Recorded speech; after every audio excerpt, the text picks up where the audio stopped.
Bien, mais écoute, content de t'accueillir à nouveau, André. Ça fait longtemps qu'on ne s'était pas vu, au moins depuis l'escale du livre, et puis dans les manifestations pour défendre les droits des Palestiniens à pouvoir exister. Et voilà. Et donc, je suis content que tu viennes un petit peu nous déconstruire, ou en tout cas nous aider à appréhender un petit peu mieux les rapports qu'on continue d'avoir avec la question coloniale et les implications que ça peut avoir, évidemment, dans le débat politique aujourd'hui, sachant que, bien entendu, c'est une question qui, aujourd'hui, divise un peu la gauche et que peut-être il va falloir qu'on travaille ensemble à dépasser cette contradiction, ou en tout cas, entre guillemets, cette fissure, à défaut d'être fracture. À toi, André. Bonjour. Euh, j'ai proposé d'appeler l'intervention démocratie et colonialisme. Je ferai en remarque préalable sur ce sujet, d'abord que je fais une contribution écrite, ce qui n'est pas dans mes habitudes. D'habitude, j'improvise et c'est pénible pour les autres, pour les gens qui m'écoutent. Là, ça va être pénible pour moi parce qu'il va falloir que je lise le texte que je n'ai pas l'habitude. Sur le sujet, je vais probablement aussi enfoncer des portes ouvertes, car il y a de nombreux travaux que souvent je n'ai même pas lus et qui traitent du sujet. Mais l'introduction à ces questions que je propose me permet ici de mettre dans le débat militant local des questions qui me semblent importantes si on a le souci des voies de l'émancipation, sans donc que je prétende à l'originalité.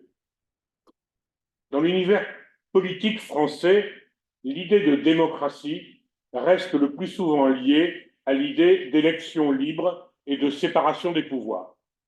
Je ne vais pas traiter ici des limites que pose la démocratie représentative à cet objectif de démocratie. Stigler et Pebart, Démocratie manifeste, ont sorti un livre donc cette année. Nicolas Patin, hier, a parlé de ce que pouvaient être les formes de démocratie directe dans la République de Weimar. Mais c'est progressivement imposé l'idée même que les femmes devaient être à égalité comme électrices. Ça n'a pas été évident. Et plus récemment, parmi les élus, là aussi, ça n'a pas été évident. Je vois même d'ailleurs dans l'intervention de Jean-Marie Mattisson tout à l'heure que l'idée de parité ne va pas de soi pour tout le monde. Et devant l'accroissement vertigineux des inégalités, la question d'une démocratie sociale vient dans le débat, même sans franche remise en cause du capitalisme, c'est une autre histoire. Mais qu'est-ce qu'une démocratie coloniale? Qu'est-ce qu'une démocratie qui, pour maintenir le mythe de l'égalité des citoyens, doit par définition refuser le statut de citoyen aux colonisés? Qu'est-ce qu'une démocratie structurellement raciste? Et pour cela, je ferai un petit retour sur l'histoire de France. En France, les républiques successives sont considérées comme démocratiques, alors même que la troisième a été période de colonisation accrue, la quatrième période de décolonisation subie et la cinquième période de combinaison du maintien de la possession des confettis de l'Empire et de la tentative de maintien d'une domination de l'ancien domaine colonial, la France-Afrique. Je fais l'impasse sur Tocqueville, sa démocratie en Amérique, qui n'inclut ni les Indiens ni les Nègres, et sa défense de la colonisation de l'Algérie. Roland Pfefferkorn me fait connaître le livre de Jean-Louis Marceau, Naissance de l'Algérie française, la belle utopie, où cet historien montre comment, dans la période 1830-1850, les premiers socialistes français sont littéralement séduits par l'idée de coloniser l'Algérie. Mais venons-en à la Troisième République. Elle fait inscrire au fronton des établissements publics la devise liberté, égalité, fraternité, déjà adoptée par la deuxième. Elle n'est pas revenue, bien sûr, sur l'abolition de l'esclavage de 1848. Mais Olivier Lecourt-Grandmaison a montré que, malgré cette abolition, l'esclavage de case est maintenu et que le code de l'indigénat, institué en 1881, ne sera aboli, lui, qu'en 1946. Ce code distinguait les citoyens français et les sujets français, c'est-à-dire les Africains noirs, les Malgaches, les Algériens, les Antillais, les Mélanésiens, ainsi que les travailleurs immigrés. Les sujets français soumis au code de l'indigénat étaient privés de la majeure partie de leur liberté et de leurs droits politiques. Ils ne conservaient au plan civil que leur statut personnel d'origine religieuse ou coutumière. Il faudrait parler du pervers décret Crémieux du 24 octobre 1870, décret qui déclare citoyens français les Israélites indigènes d'Algérie et les sépare donc des indigènes musulmans qui restent, eux, non citoyens. Mais dans un célèbre banquet du 19 mai 1879 pour la colonisation de l'Algérie, présidé par Victor Schœpfer, oui, le héros de l'abolition, Victor Hugo fait un discours que je pense d'une certaine façon fondateur de ce que l'on peut appeler le colonialisme de gauche, formule bien sûr oxymore, dont la péroraison fait quand même froid dans le dos. Allez, peuple, emparez-vous de cette terre, prenez-la. À qui? À personne. Prenez cette terre à Dieu. Dieu donne la terre aux hommes, Dieu offre l'Afrique à l'Europe. Prenez-la. Où les rois apportaient la guerre, vous apporterez la concorde. Prenez-la, non pour le canon, mais pour la charrue. Non pour le sabre, mais pour le commerce. Non pour la bataille, mais pour l'industrie. Non pour la conquête, mais pour la fraternité. Applaudissements prolongés. Versez votre trop-plein dans cette Afrique et du même coup résolvez vos questions sociales, changez vos prolétaires en propriétaires, allez, faites des routes, faites des ports, faites des villes, croissez, cultivez, colonisez, multipliez, et que sur cette terre de plus en plus dégagée des prêtres et des princes, l'esprit divin s'affirme par la paix et l'esprit humain par la liberté. Victor Hugo, déjà cité tout à l'heure. J'aime le prix. Tout au long de l'entre-deux-guerres se développent des revendications dans les colonies, anciennes ou nouvelles. La plupart des généraux français que nous verrons sur les plaques de rue après la Première Guerre mondiale passeront par la guerre du Rif, contre laquelle un PCF internationaliste s'oppose vigoureusement. On a dit ici et là que De Gaulle ouvrait la voie de l'émancipation de l'émancipation de l'Afrique avec son discours de Brazzaville le 30 janvier 1944. Je pense que pour dire que c'est la voie de l'émancipation, il ne faut pas l'avoir lu. J'en citerai quelques extraits. Ouverture de la conférence de Brazzaville par De Gaulle.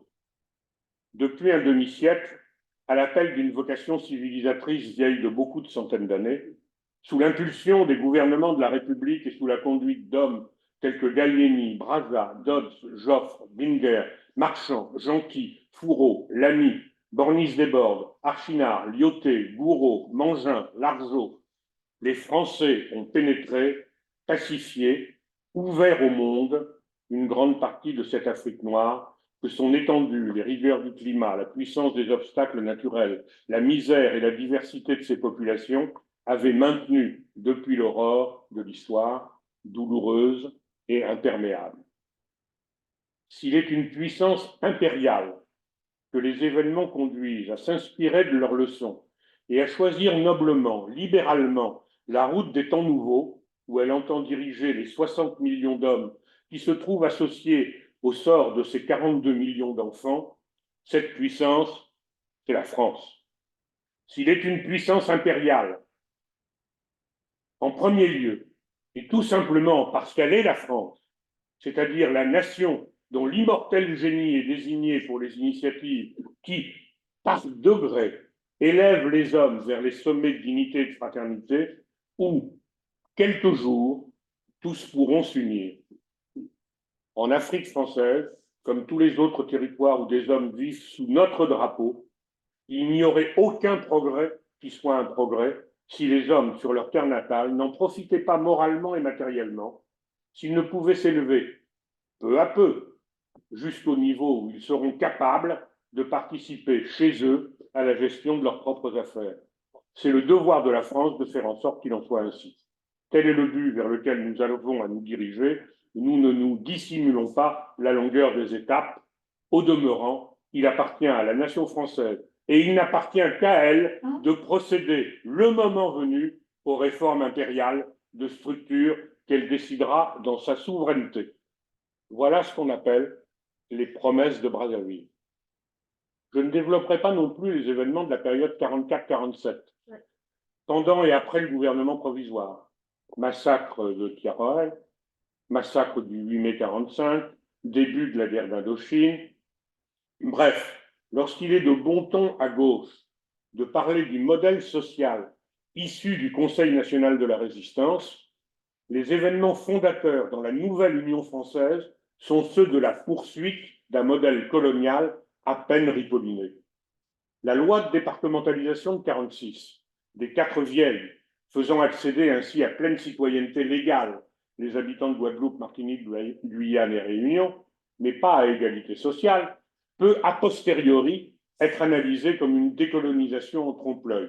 Cela demanderait une communication spécifique et reprendre ce que Aimé Césaire a été amené à dire. Idem pour l'Algérie, idem pour l'Indochine. Je ne refais pas l'histoire de ces deux guerres. Ce que je veux souligner ici, c'est que la gauche, entre guillemets, n'est pas un fer de lance de la décolonisation.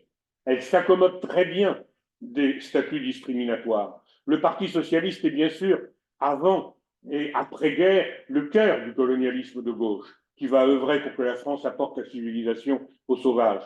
Quant au PCF, là aussi, une communication spécifique serait nécessaire. À son niveau, loin de son engagement anticolonial contre la guerre du Rif dans les années 20, il n'échappe pas à une certaine arrogance européenne, voire ce qu'en dit Aimé Césaire, et les compromis passés avec la SFIO, pouvoirs spéciaux, se font sur le dos de la révolution algérienne. Pour la Ve République également, il faudrait un exposé spécifique. On peut comprendre le sentiment des Français d'Algérie, entre guillemets, de s'être fait blouser par le général. Ce qui m'intéresse ici, c'est qu'avec le franc CFA et les réseaux FOCAR, l'objectif demeure de bénéficier d'un précaré en Afrique. Le socialisme, entre guillemets, des États nouvellement indépendants, veut essentiellement dire créer des États-nations, malgré le caractère encore artificiel des découpages de frontières. Et la France des droits de l'homme agit avec un total cynisme pour maintenir des alliés sûrs à la tête de ces nouveaux États indépendants juridiquement, mais dépendants par le jeu de la corruption et des services spéciaux. C'est la France-Afrique. Donc, pour résumer, la démocratie française est bien une démocratie coloniale, le contraire d'une république assurant la liberté, l'égalité et la fraternité à toutes les populations vivant sous sa responsabilité. Et sa colonialité aujourd'hui est pesante, j'y reviendrai, quant à nos tâches par rapport à cette situation.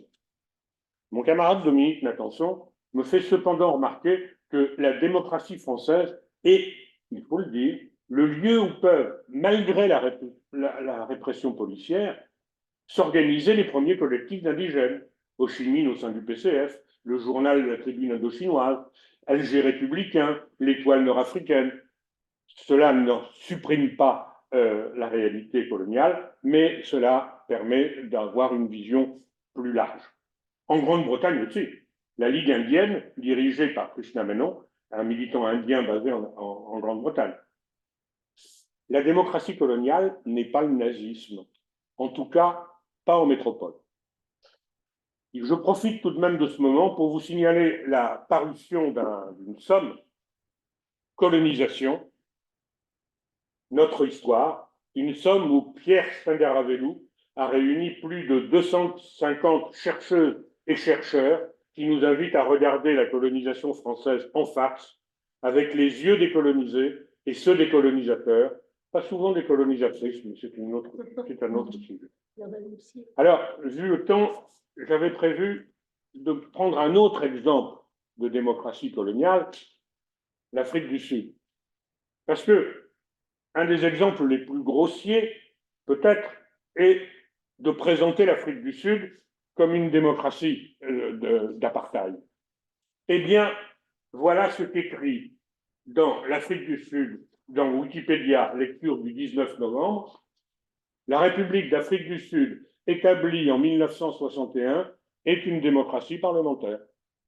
Point. Le droit de vote n'est pas basé sur le suffrage universel. C'est une démocratie parlementaire, mais pas basée sur le suffrage universel. Elle est réservée aux seuls blancs qui élisent les représentants dans les conseils municipaux et au Parlement. Là, je ne développe pas toute cette présentation de l'Afrique du Sud parce que j'ai peur de dépasser mon temps, mais ce sera dans le texte écrit.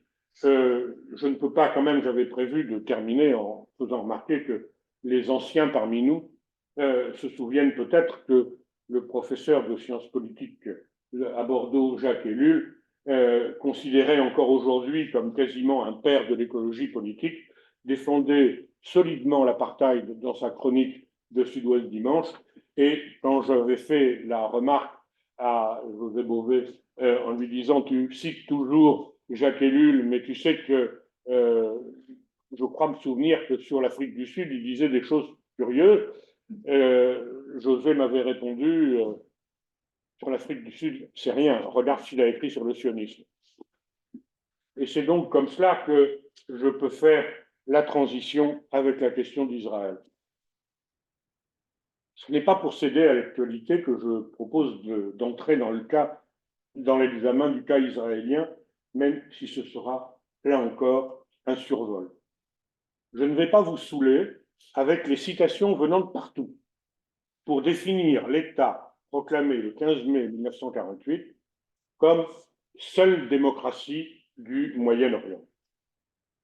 Nous sommes dans le cas extraordinaire d'un colonialisme de peuplement particulier, mais d'un colonialisme particulier, d'une part parce qu'il n'est pas directement un colonialisme dirigé par un État, mais par une collectivité, et que ce colonialisme de peuplement arrive tardivement, et, comme vous le savez, les responsables n'ont jamais caché que leur but était de créer un État juif sur la totalité de la Palestine historique, mais qui va bénéficier d'un soutien international, y compris des démocraties autoproclamées dont on a déjà parlé, avec une constante volonté d'ignorer tant son objectif que l'ensemble des dispositions contraires au droit international et encore plus aux principes démocratiques, ce droit dont Daniel Durand nous a montré avant-hier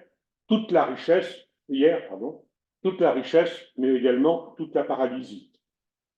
Depuis un siècle, nous assistons en direct, et maintenant en direct à la radio et à la télé, à la conquête de l'Est, avec des phases d'accélération, comme la Nakba, la grande catastrophe de 1947-49 pour le peuple palestinien indigène, et peut-être une phase d'accélération, celle que nous vivons en ce moment, et je dois vous dire que je ne suis pas vraiment à l'aise pour parler, alors que simultanément, il y a les bombardements que vous savez.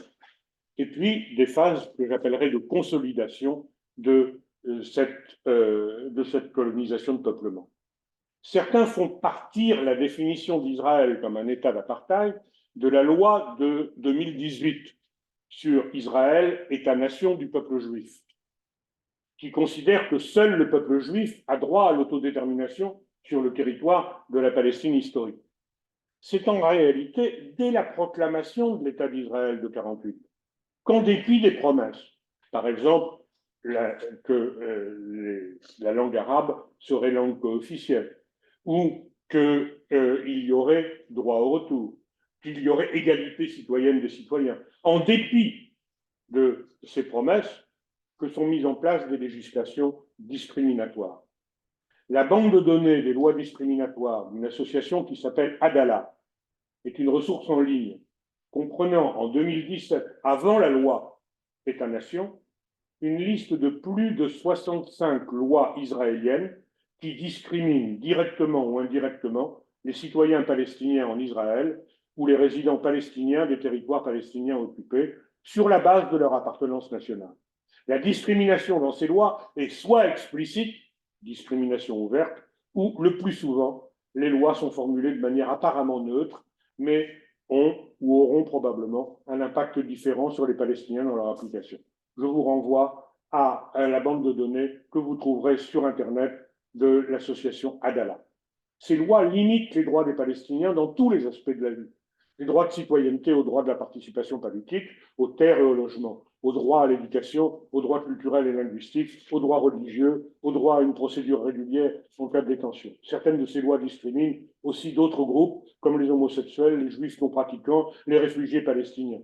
La bande de données, publiée en arabe, en hébreu et en anglais, résume le contenu de chaque loi, les circonstances de l'adoption de la loi et les raisons pour la classer parmi les lois discriminatoires. Lorsqu'elles sont disponibles, les traductions des lois en anglais et en arabe sont fournies en parallèle avec les textes originaux en hébreu.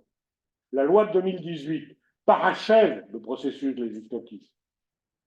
Et le rapport d'Amnesty International l'a démontré après bien d'autres rapports, dont le tribunal Russell pour la Palestine. Pourtant, les pays occidentaux défendent inconditionnellement la nature démocratique de ce morceau d'Occident fiché en Asie. Alors je sais qu'il y a des forces que l'on appellera sionistes de gauche, comme j'ai parlé du colonialisme de gauche, c'est-à-dire des forces qui vont considérer que l'antisionisme, celui du Bund, des ancêtres de Jean-Marie et des miens, que les ancêtres du Bund pouvaient être antisionistes, mais qu'à partir du 15 mai 48, la situation n'est plus là, il y a un État juif, et donc ne pas reconnaître l'État juif, c'est effectivement de l'antisémitisme. C'est ce que la LICRA développe quand elle refuse de s'asseoir à la même table que l'UJFP, y compris à Bordeaux. Eh bien, je crois que non, il y a aujourd'hui encore nécessité de voir que ce processus-là est un processus colonial. Cela ne veut pas dire, je le dis tout de suite, qu'il faut mettre les Juifs à la mer, pour reprendre cette formule souvent entendue. Jusqu'à présent, c'est plutôt les Juifs qui ont mis les Palestiniens à la mer en 1949. Mais et là, on a des éléments. Je pense que, bien sûr, je ne pense pas que la question se pose pour les aborigènes de virer tous les anglo-saxons descendants d'Australie et qu'il n'y ait pas, je crois, possible d'imaginer que les Indiens vont virer les anglo-saxons des États-Unis. On ne remet pas le dentifrice dans le tube une fois que le dentifrice en est sorti. Mais il y a possibilité et nécessité, si on veut se réclamer des principes de liberté, d'égalité, de fraternité et même de laïcité, de vouloir que de la mer au Jourdain, il y ait égalité, égalité des droits, et ceci est une autre histoire. Alors, est-ce qu'on peut se mettre d'accord, c'est mon dernier point, je ne sais pas où j'en suis, il y a 8 ans, 10 mois. Bon, j'ai encore quelques minutes. Est-ce qu'on peut se mettre d'accord sur la colonialité de notre société? C'est-à-dire que la population, classe ouvrière comprise, dans notre pays par exemple, est entretenue de fait dans la supériorité, dans l'idée de la supériorité intellectuelle et morale de l'Occident, et donc dans un bilan globalement positif de ce qu'a été la colonisation, malgré les discours en trompe-l'œil sur l'égalité, la démocratie, les droits de l'homme. Le même président qui va déclarer à Alger la colonisation comme crime contre l'humanité, un certain Emmanuel Macron, peut assurer Israël, colonisation en cours, de son indéfectible soutien inconditionnel, comme cela a été dit. Je ne parle pas ici du maintien d'un colonialisme direct dans la gestion des confettis de l'Empire ou dans la tentative de maintien de rapports néocoloniaux avec les anciennes colonies. Pour la France, je prendrai quelques thèmes que l'on retrouve notamment dans l'enseignement civique, tels que les programmes le proposent. La France est une grande nation par son histoire et les valeurs qu'elle défend. Sa place au Conseil de sécurité, qui lui donne un pouvoir particulier, est justifiée par le fait que c'est une des grandes nations qui a mis le Troisième Reich à genoux. Sa place au Conseil de sécurité justifie à son tour qu'elle dispose de la bombe nucléaire, qu'il s'agit de ne pas laisser proliférer pour d'autres. La langue française est porteuse de valeurs valeurs, etc., etc. Cette supériorité implicite de notre civilisation peut parfois être étendue à la construction européenne, même si c'est parfois difficilement compatible avec la version dévoyée de la laïcité, vous le savez. En réalité, la colonialité française s'exprime de façon diffuse. La saturation de l'espace public par les références coloniales n'est qu'un aspect facilement visible de cette colonialité, le nom des rues, la statuaire, etc. Je ne développerai pas ici le caractère structurel du racisme dans les opérations de maintien de l'ordre. Je ne parlerai pas de l'écrasement des langues dans son espace de domination. Et je ne parlerai pas du racisme systémique que nous sommes obligés de voir dans la gestion des étrangers et des minorités visibles. Alors, cette colonialité qui nous fait considérer les colonies de peuplement historiques comme des partenaires naturels, chaque vie ne compte pas pour une vie en réalité. Le peuple israélien juif est un peuple occidental qui partage nos valeurs, où on retrouve le décret Cogneux. Les otages israéliens sont des personnes. Les morts palestiniens sont des nombres. Alors, que faire pour poser la question comme Ludivine Bantini après Tchernyshevsky et Lénine? Une des notions nouvelles, utilisées peut-être à tort et à travers, est celle de l'intersectionnalité. Même si dans l'analyse, on peut penser que la contradiction principale est bien dans le mode de production, il ne faut pas hiérarchiser les oppressions et renvoyer à plus tard les luttes contre les dominations raciales et patriarcales.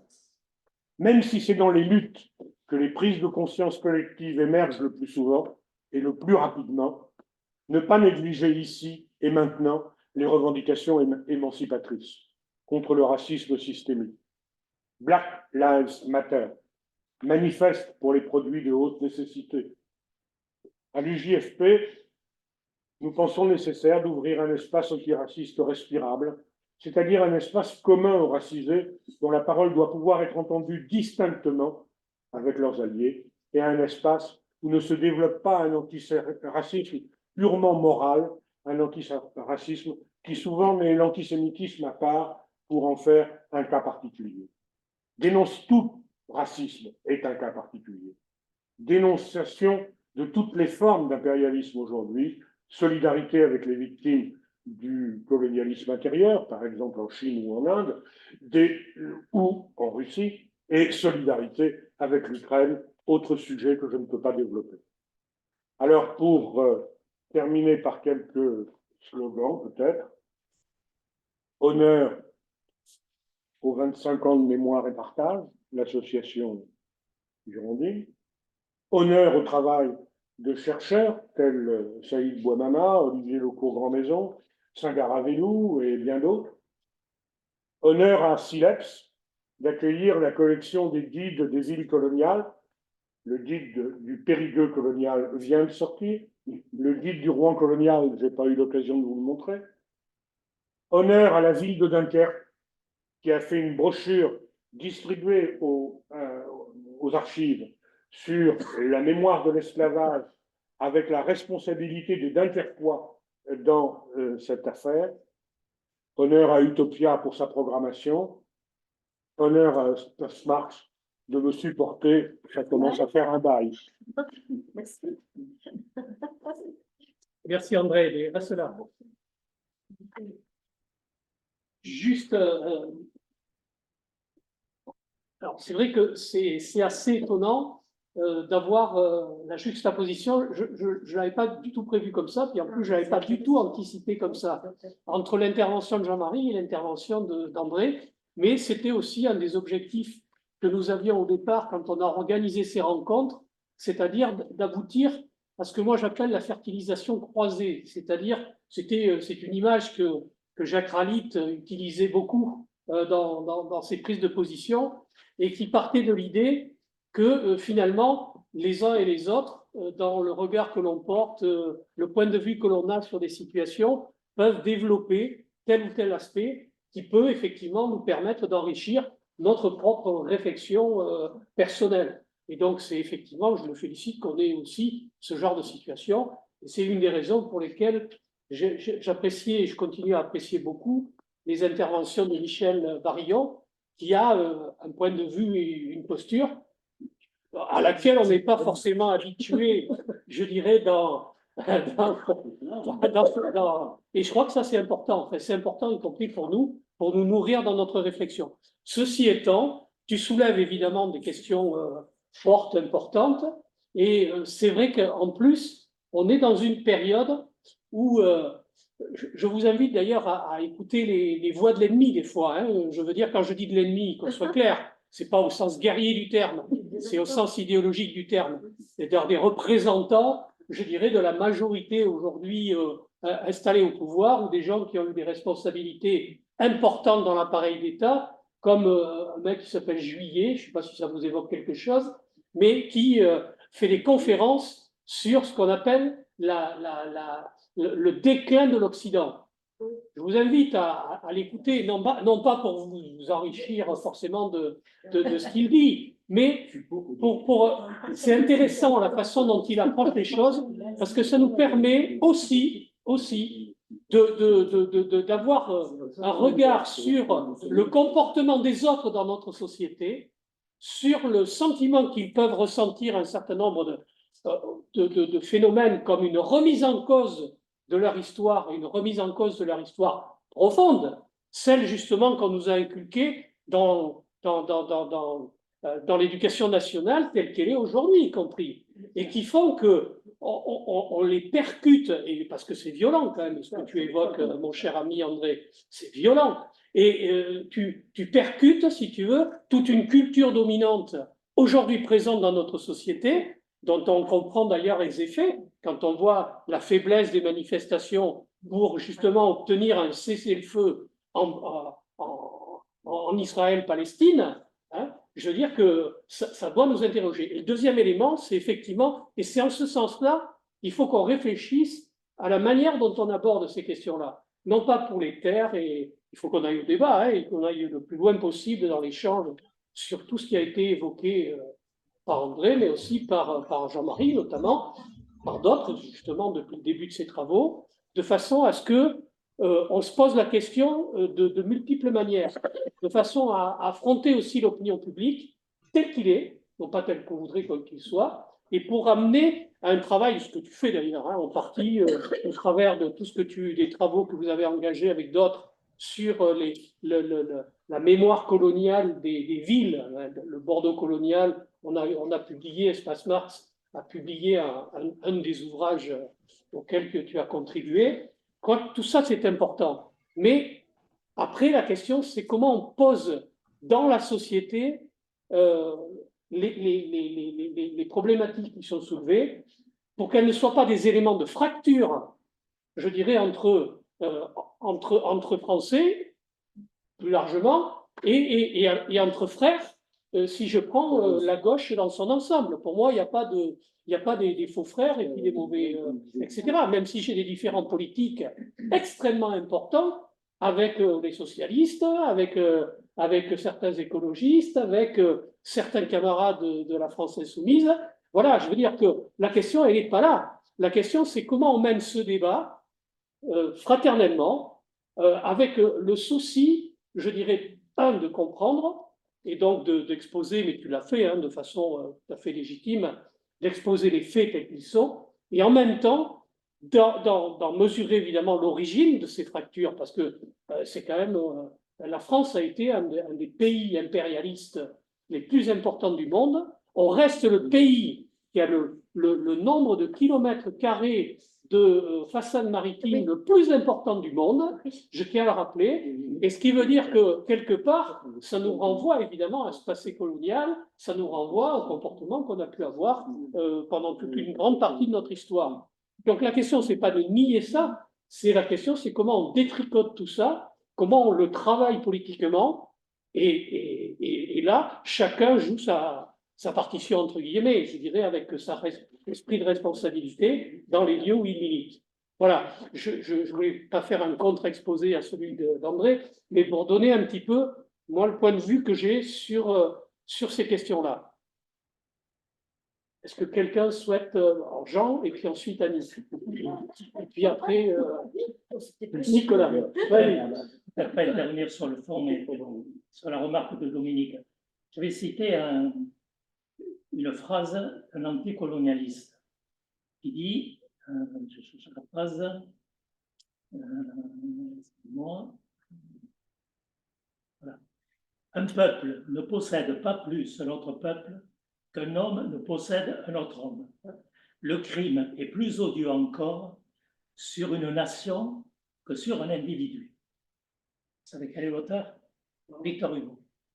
C'est Victor Hugo, dans une lettre adressée aux femmes cubaines, luttant pour l'indépendance contre la colonisation espagnole, dans une lettre d'ailleurs où il dénonce aussi la colonisation britannique sur Gibraltar, où il écrit ça. Alors ça, c'est pour montrer, y compris les choses complètes. L'important était de trouver la rime, pas forcément d'avoir le fond. Sur le fond. Oui, mais c'est la France qui colonise le Brésil. Sur le fond, Quand c'est la France. j'ai une difficulté sur l'utilisation qui est faite du mot démocratie. Parce qu'on utilise le mot démocratie comme dont on ne définit pas le contenu, sauf que plutôt c'est un concept assez idéal. Et à partir de cette grille de lecture, on analyse des événements politiques.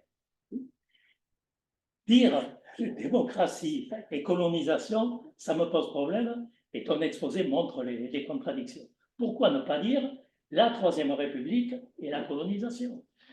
Le président machin truc et la colonisation. C'est-à-dire, on habille une problématique politique par ce terme de démocratie.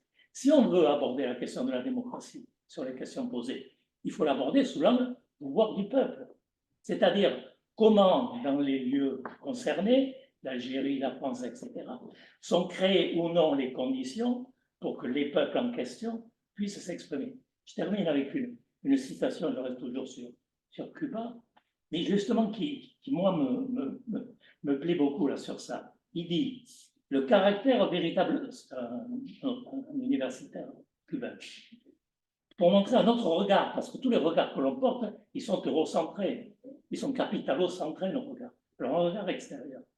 Le caractère véritablement démocratique d'une forme de gouvernement ne réside pas dans les libertés démocratiques bourgeoises vantées ou dans la pluralité des partis politiques, mais surtout, c'est important, dans la vérification de comment et par quels moyens les individus s'approprient effectivement leur propre existence et comment le système devient une garantie de progrès pour l'organisme social en question.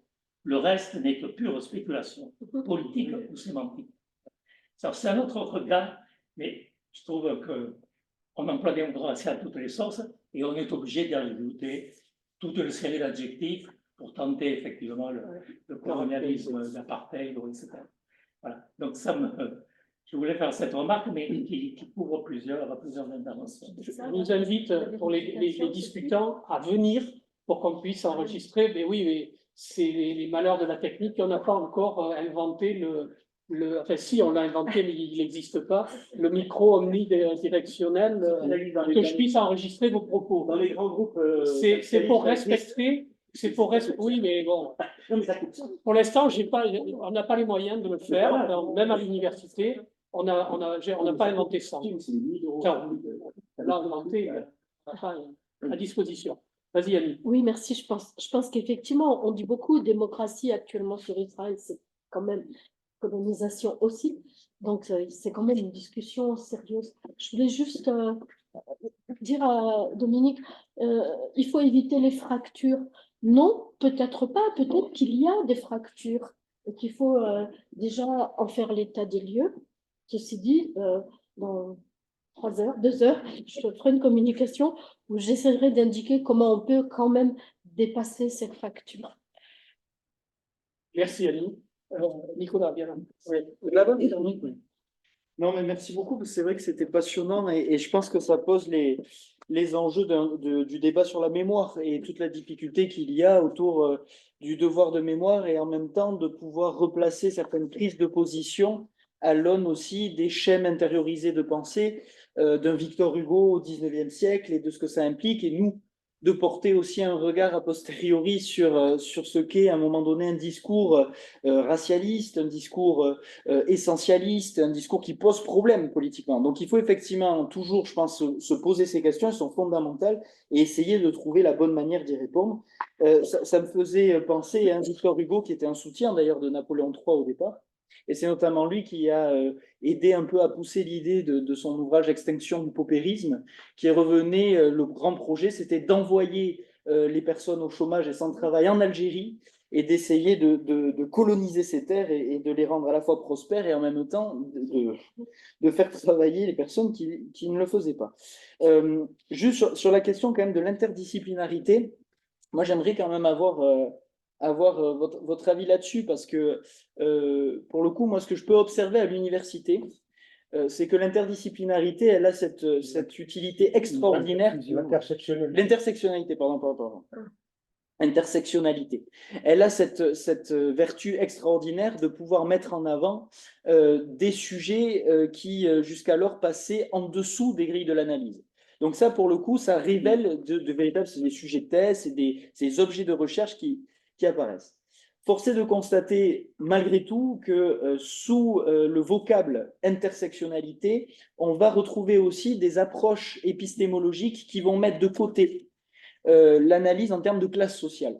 Et pour le coup, je pense qu'il faut quand même le prendre en compte, que derrière aussi cette notion-là, il y a une pluralité des manières de l'appréhender, et que c'est parfois juste un mot d'ordre de rattachement à ce qui est en fait des luttes d'opposition avec, par exemple en sociologie, hein, la tradition marxiste et bourdieusienne, que l'on va évincer de cette manière pour pouvoir justifier des approches plus pragmatiques, où on va parler d'intériorisation différenciée de la domination, par exemple. Et je pense qu'il faut toujours mesurer et faire attention, c'est-à-dire qu'il ne faut pas que ce soit juste un mot d'ordre, mais il faut que ça soit vraiment quelque chose qui vienne en addition de ce qui est en fait une analyse, pour le coup, je pense, en termes de classe sociale, et il ne faut pas l'oublier, parce que sans la hiérarchiser, en tout cas, elle est ultra déterminante dans l'appréhension des différentes formes de domination. Et sur le dernier chose, sur les fractures, ouais, je pense effectivement que là, c'était hyper important d'y réfléchir aussi, puisque ça fait lien avec l'intervention précédente. Mais c'est aussi de la responsabilité à la fois du monde politique d'ouvrir les chemins de ce qui s'apparente non plus à des fractures, mais justement à des projets de société. Et ça, je pense, c'est un truc qu'on n'a plus forcément. C'est quelle perspective d'avenir et quel projet de société on est en capacité d'offrir et de donner. Et c'est pas sur des anathèmes. Et je pense que c'est pour ça la question universalisme, démocratie. C'est tellement à réapproprier, bafouer et utiliser à des fins très problématiques que c'est aussi de notre devoir de pouvoir réexploiter ce qui peut être un discours en termes de classe sociale. Et je pense que c'est aussi pour le coup, responsable politique de le faire. Et bon, après, j'avais un truc sur la science, mais je ne vais pas y revenir dessus. Mais je pense que là aussi, face à l'irrationalisme, on a aussi un devoir de faire avancer des positions rationnelles. Et ça, pour le coup, que ce soit l'intersectionnalité, la sociologie, l'histoire, bon, là, pour le coup, Et surtout rationnel et scientifique. Scientifique et rationnel. Tout à fait. Je pense que Michel, c'était pour intervenir, tu t'es approché. Oui, oui, oui. Je profite. Les gens, si éventuellement. Alors, comme tu m'as intronisé trop bien le service, tu es autorisé donc à. Non, mais en plus, je n'avais pas du tout prévu de me rappeler ces mauvais souvenirs, surtout que ça m'avait échappé. Et puis, c'est dans l'échange que ça m'est revenu. Je voudrais quand même rappeler que Karl Marx, en 1853, août 1853, a fait l'apologie de la colonisation de l'Inde, avec les moyens violents. Il a dit, avec leurs moyens destructeurs, il remplit ses missions civilisatrices. Oui, il a défendu la colonisation du Texas et de la Californie parce qu'il disait, on ne va pas laisser ces territoires à des paresseux mexicains qui vont réagir, tandis qu'avec les puritains, et ils ont aussi défendu la colonisation avec Engels de l'Algérie. Bon, ceci dit, alors, tu as évoqué le décret Crémieux. Je ne sais plus quand j'ai pris connaissance de ce décret, mais je l'ai redécouvert dans un bouquin de Lacassagne-Cohen, je ne sais pas si tu connais, dont le titre est Les Berbères juifs, préfacé par un historien israélien qui est très troublant, Il s'appelle Shlomo Sand. Ben, bien sûr, Bon, Oui, je bien et sûr. qu'est-ce qu'on apprend en fait? Il faudrait remonter à toute l'histoire, je ne vais pas y dire du peuple d'Israël, parce que justement, ce que fait Shlomo Sand, c'est déconstruire cette notion, mais toute l'histoire, disons, du judaïsme. Je ne vais pas remonter au début de l'ère chrétienne, mais en fait, c'est lié à la situation conflictuelle avec Rome, qui a empêché les Juifs de faire du prosélytisme, parce qu'ils faisaient du prosélytisme. Et ça, il faut en être conscient, parce qu'aujourd'hui, on a l'idée d'un judaïsme qui est replié sur la communauté, alors que c'est un produit de l'histoire, alors qu'au départ, ils faisaient du prosélytisme, ils voulaient convertir tout le monde à leur religion. Bon, bref, ce qui s'est passé, c'est qu'ils ont judaïsé, par des biais assez complexes, le monde berbère. Si bien que quand... alors, il y a des communautés d'Afrique du Nord qui sont passées successivement du judaïsme au christianisme, puis à l'islam. Mais il y en a qui sont restées juives, ce qui fait que quand l'armée arabe a traversé toute l'Afrique pour aller conquérir l'Espagne, ce que raconte Lacassan Cohen, c'est qu'il y avait dans l'armée je ne sais pas comment on l'appelle, cette espèce de général, il y avait toute une division de berbères juifs qui ont envahi donc avec les musulmans la péninsule ibérique et qui, entre autres, libéraient les juifs d'Espagne de l'oppression exercée par les chrétiens. Bon. Le décret Crémieux a créé une division artificielle entre les berbères juifs et les berbères musulmans. Et là, je crois que c'est Olivier, il y a le nom à rallonge, qui le dit dans son livre. Le Couvent Maison. Oui, il dit que ce qu'a fait Vichy, sur la base de 2 juristes à sa solde, c'est rétablir le code de l'indigénat et l'appliquer aux juifs berbères.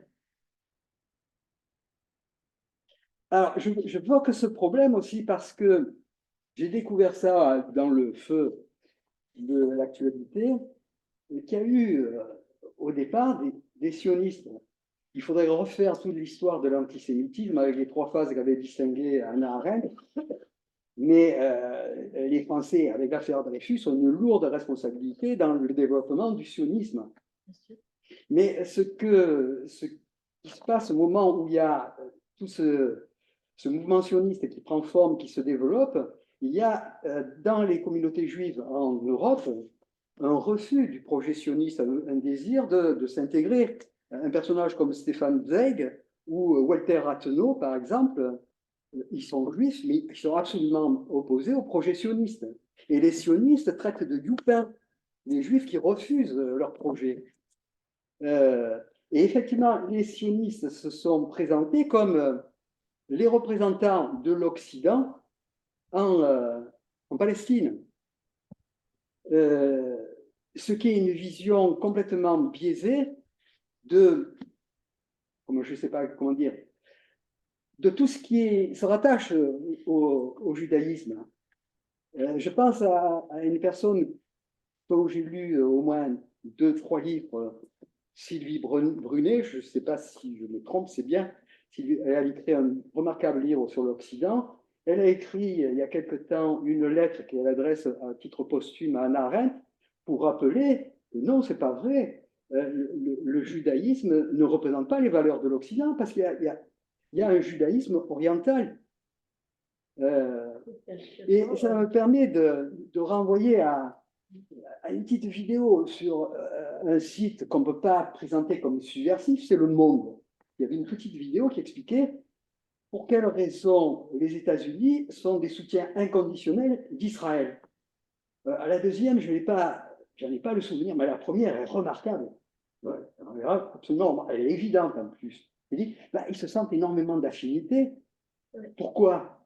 Parce que ce sont des populations qui envahissent un territoire, qui le colonisent et qui virent les autochtones, les indigènes.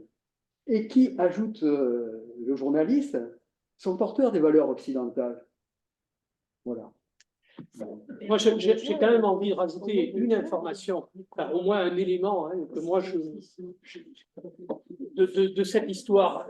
Ce qui est dommage, c'est que vous ne rappelez pas, ni toi, Michel, ni André, qu'à l'origine de la réinstallation d'une partie des Juifs d'Europe en Palestine, ce sont les grandes puissances économiques de l'après-guerre qui décident, parce que c'est elles qui ont fait les choses, qui au passage d'ailleurs ont partagé. Alors ça c'était avant, c'était les accords Sykes-Picot d'après la Première Guerre mondiale quand même. Faut pas, enfin, je dirais, il faut aussi revenir un petit peu au rôle colonial justement des grandes puissances à cette époque-là, et au fait que donc il y a eu cette installation-là. Ça n'excuse en rien, je dirais, et ça n'invalide pas du tout les informations que tu as données. Et je voulais simplement attirer votre attention sur un auteur d'origine juive, Enzo Traverso, qui a fait une histoire, je dirais, des Juifs en Europe, quoi, dans la pensée occidentale, y compris. Je dirais donc voilà, c'est juste pour information et pour donner cet élément à notre propre réflexion. Comment il s'appelle, cet auteur? Juste Enzo Traverso.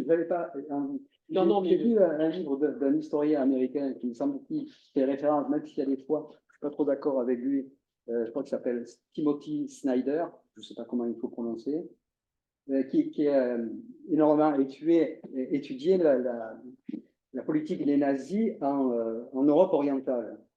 Mais il évoque dans un de ses livres, je ne sais plus lequel, il évoque la position des Polonais, qui, il faut le dire objectivement, constituée par une population d'un effroyable antisémitisme. Je connais le témoignage de, je ne sais pas si certains le connaissent, de Ruth Kluger, qui est un témoignage remarquable.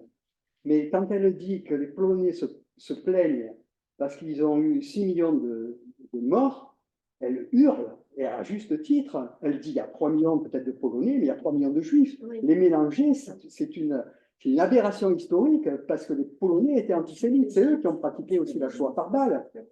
Et alors, ce qu'il raconte, c'est extraordinaire, ça rejoint un peu ce que tu dis, c'est qu'il y avait déjà dans les années 30 des sionistes qui s'étaient installés en Palestine. Le problème, qui est la politique, la puissance occupante à cette époque-là? C'est la Grande-Bretagne. C'est la Grande-Bretagne, bien sûr. Donc, ils menent une guerre de guérilla contre les Anglais. Et qu'est-ce qu'ils proposent? Je ne blague pas. Je l'avais déjà lu ailleurs, mais là, c'est un historien qui fait un travail scientifique qui le dit. Le gouvernement polonais, il en a tellement marre d'avoir cette pression de la population contre les Juifs qu'il soutient le projet des sionistes, et les sionistes à cette époque-là en Palestine sont disposés à s'allier aux nazis pour combattre les Anglais. L'histoire est toujours d'une extraordinaire complexité, c'est jamais binaire, jamais binaire. Bon. André, dernier mot, puisqu'ensuite on va passer la parole à Jacques Bidet. Là, je vais... Et la discussion continue, je veux dire, c'est pas... Alors, il y a des reproches qui m'ont été faits qui tiennent au fait que j'ai voulu raccourcir mon intervention. Mais pour donner un exemple, je peux le dire, sur la phrase concernant l'intersectionnalité, c'était une des notions nouvelles utilisées peut-être à tort et à travers, et celle de l'intersectionnalité. Mon idée sur l'intersectionnalité, ce n'est pas qu'il y a effectivement de tout. Ce qui me paraît intéressant, c'est que on ne renvoie pas les luttes contre le patriarcat et la domination masculine, et on ne renvoie pas les luttes contre le colonialisme à après la révolution prolétarienne.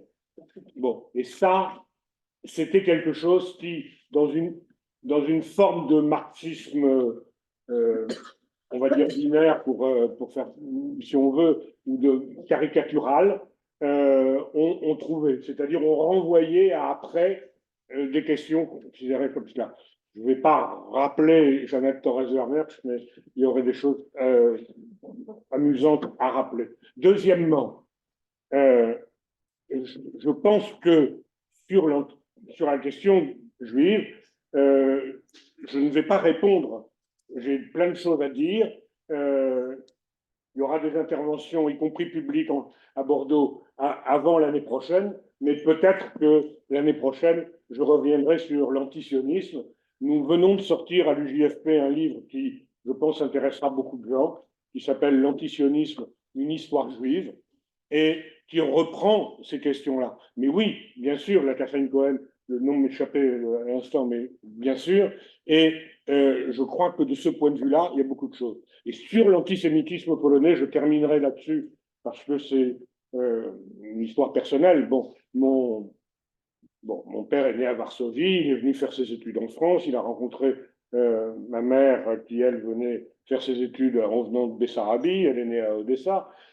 Mais mon père qui a eu un parcours, qui était communiste, qui était FTP, qui a incorporé l'armée française dans ce qu'on a appelé l'amalgame à partir de la libération de 1944, où on a fusionné FFI, FFL et FTP, ce qui fait que mon père était occupé en 1946-1947, occupé l'Autriche en tant que médecin du 6e bataillon de chasseurs alpins, où il était secrétaire de la cellule du PCF, puisqu'il y avait des cellules encore à ce moment-là dans l'armée française. Et à l'occasion d'une permission, il est allé en Pologne en espérant peut-être trouver certaines traces de la famille. Il n'en a trouvé rigoureusement aucune. Il faut savoir qu'en 1946, il y a eu des pogroms en Pologne, en particulier parce que quelques Juifs avaient voulu récupérer les maisons que les Polonais avaient récupérées quand ils étaient partis en déportation. Et quand mon père est revenu dans sa réunion de cellule, on lui a demandé pourquoi il n'allait pas construire le socialisme en Pologne. Mon père a répondu, la Pologne va être socialiste, mais elle restera antisémite. Et comme je suis un mauvais fils, j'ajoute toujours ce en quoi il s'est trompé, parce que la Pologne n'a jamais été socialiste. Merci André. Je vais donc arrêter l'enregistrement avant de passer la parole à Jacques. C'est grossier. Oui, tout à fait. Je m'excuse auprès de tout le monde, mais je vais partir.